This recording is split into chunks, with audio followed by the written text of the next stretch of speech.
एक सज्जन हमसे डिबेट में कहने लगे कि साहब हम तो काल्पनिक मानते हैं। तो एंकर ने कहा भाई ये तो काल्पनिक मानते हैं। तो हमने कहा कि मुस्लिम थे वो। तो मैंने कहा कि मैं इनकी बात से सहमत हूं।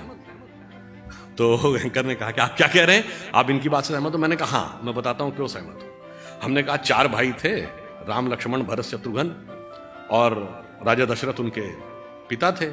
तो पिता के कहने पे राम चले गए वन में, तो लक्ष्मण भाई के रूप में वन में चले गए। भरत ने जाके वन में गए और थाली में राम की खड़ाऊ रख के लाके शासन किया। मैंने कहा एक और बाबरी परंपरा में भी एक 4 भाई थे, शुजा, मुराद, दारा और औरंगजेब। मैंने कहा एक ने बाकी 3 का कत्ल कर दिया, बाप को जेल में डाल दिया, और इतने से भी उसे संतोष नहीं हुआ, अपने सगे बड़े भाई दारा शिकोह का सर काटकर थाली में सजाकर जेल में बंद अपने बाप के पास भेजा। तो मैंने कहा जिन्होंने थाली में भाइयों के कटे हुए सर देखे हों, उन्हें थाली में रखी हुई भाइयों की खड़ाऊ कल्पना ही लगेगी, इसमें इनका कोई दोष नहीं।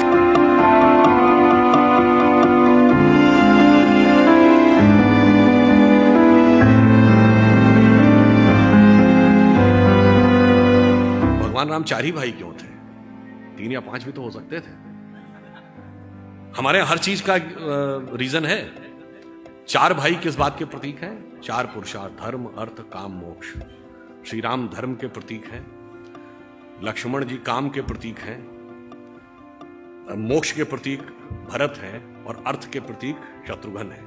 इसीलिए लक्ष्मण ही वन में क्यों गए राम के साथ? क्योंकि कामना या काम जो है सदैव धर्म के साथ संलग्न ही रहना चाहिए, उसके साथ पृथक नहीं हो सकता, तभी वो सन्मार्ग पे रहेगा। और भरत ने ही खड़ाऊ रख के शासन क्यों किया? क्योंकि मोक्ष प्राप्त करने के लिए अंतर की यात्रा करनी है, एक प्रतीक को भी सामने रख के आप वह यात्रा कर सकते हैं। और शत्रुघ्न अयोध्या में ही क्यों रहे?